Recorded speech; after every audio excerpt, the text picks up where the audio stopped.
We'll be taking a closer look at women in India, particularly how they experience and relate to technology and the online world. Here's what the head of the UN Organization on Gender Equality and Women's Empowerment, Seema Bahous, said at the Security Council meeting. The status of women is under siege. Aspects of technology, such as social media, have roles in sharing vital information and rallying support, and also in causing further harm through spreading disinformation and fostering violent misogyny. It is critical that governments and private companies work together to foster technology as an enabler and accelerator of progress. Joining us is Rana Ayub, Indian journalist and contributing opinion columnist with The Washington Post. Thanks for coming on the program. So we just heard what the executive director of UN Women said. You have been a target on social media simply for being a female journalist. I wonder, has your online experience gotten any better? Thank you for having me, Melissa. The International Center for Journalists has recently released a report called The Chilling, where they basically analyzed 9 million tweets directed at me, and most of the tweets were abusive. They are threatening with death threats and rape threats. So I don't think the online presence has got any better. If anything, it has only got worse in the last couple of months. Just 2 weeks ago, I filed a complaint with the Mumbai police where I live for a very crude gang rape threat that has been consistently given to me and my female family members on Instagram. And I have had to limit my replies, the comment section on Twitter, because every time I tweet, there's a barrage of hate that is directed at me. I mean, their objective is to basically silence and intimidate, and in a way slut shame you, discredit you, to put morphed pictures of you.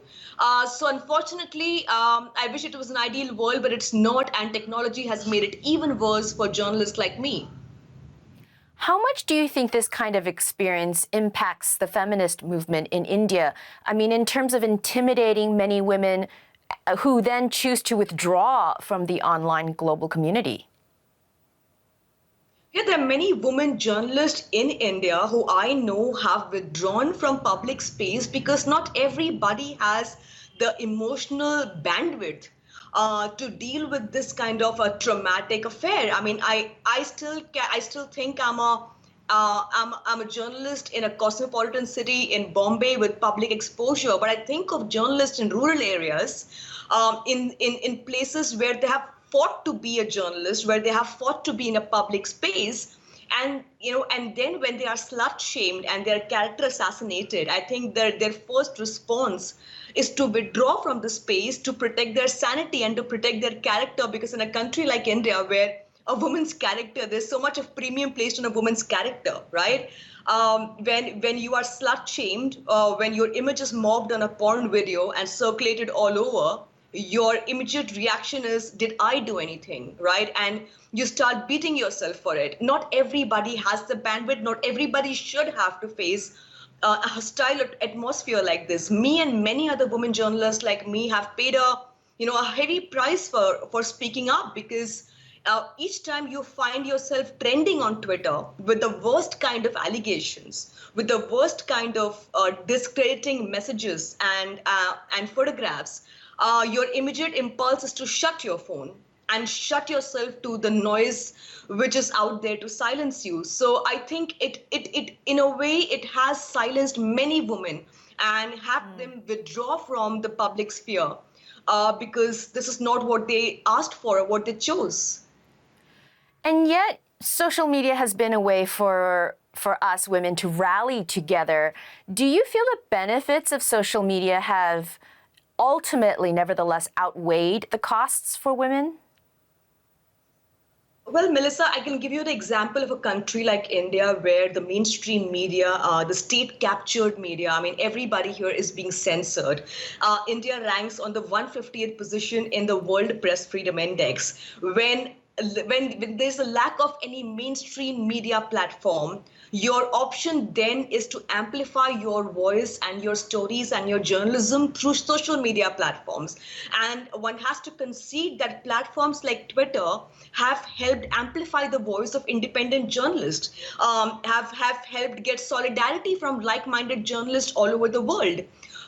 So there are certain pros to it, but on days it gets extremely overwhelming. I have written a couple of emails to Twitter for the last couple of months. I have been shadow banned on Twitter. So people have told me that they cannot access my account, they cannot see my Twitter account, and that's the case for many independent voices in India.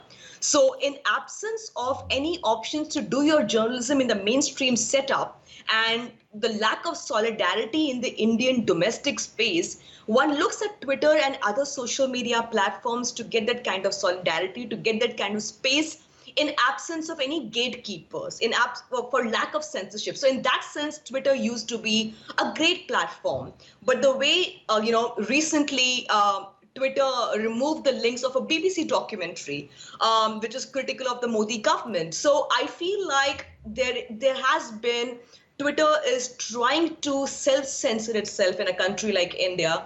And it was a great opportunity for many of us journalists, and we see that opportunity turn into a space where we are being relentlessly attacked. Rana Ayub, thank you so much for joining us. Thank you. In India, female athletes at the top of their game are not immune to the pressure and violence many women face. Some of the country's top wrestlers say sexual misconduct from officials is rampant. In January, they staged a 3-day sit-in in Delhi along with hundreds of supporters. They accused several coaches of sexually harassing female wrestlers and also accused the Wrestling Federation president, who is a member of India's ruling Bharatiya Janata Party, of the same.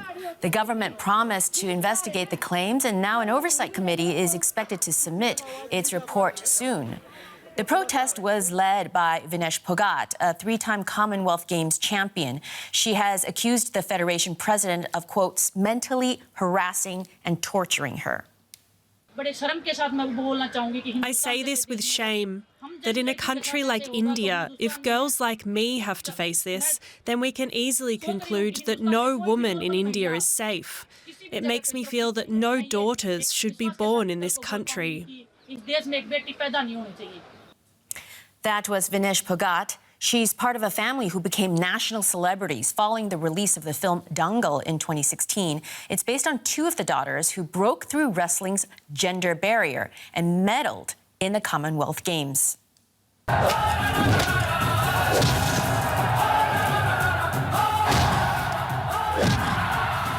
एक बात हमेशा याद रखना बेटा, अगर silver जीती तो आज नहीं तो कल लोग तन्ने भूल जाएंगे, गोल्ड जीती तो मिसाल बन जाएगी, और मिसालें दी जाती हैं बेटा, भूली नहीं जाती। The success of the Phogat sisters has inspired more girls to take up the sport. Parents are on board too. The Phogats' home state of Haryana, one of India's most conservative, has become a women's wrestling hub. But some families may be motivated by more than female empowerment. The wrestling pit is also a way to make money, and athlete daughters a potential ticket to financial security. DW's Adil Bhatt has this report.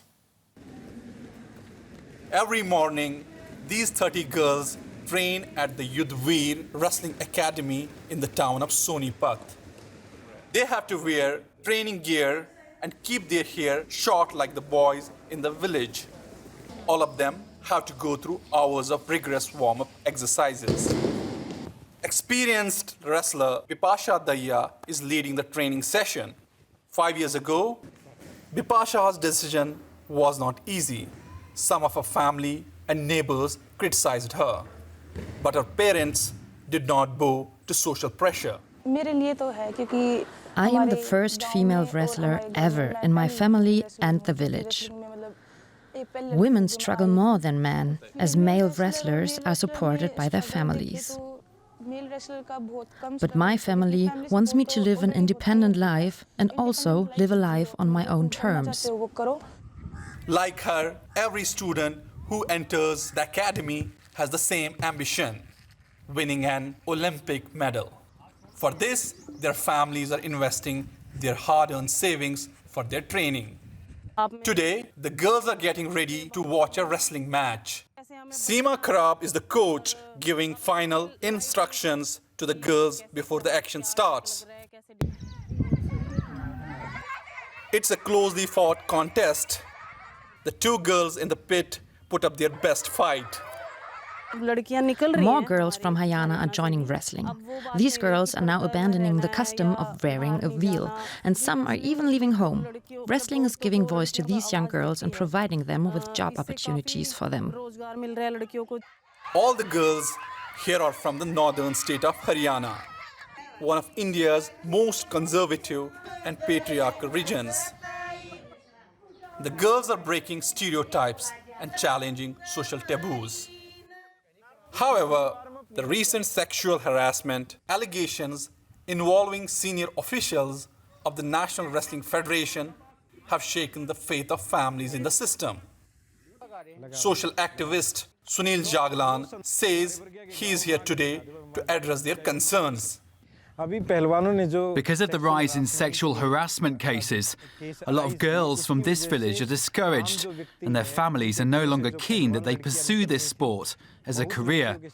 The hopes of many have been dashed. But back at the academy, these young female wrestlers are not ready to abandon their dreams. They still practice for hours, day and night. Wrestling has become their way to empower themselves and to create a future of their own.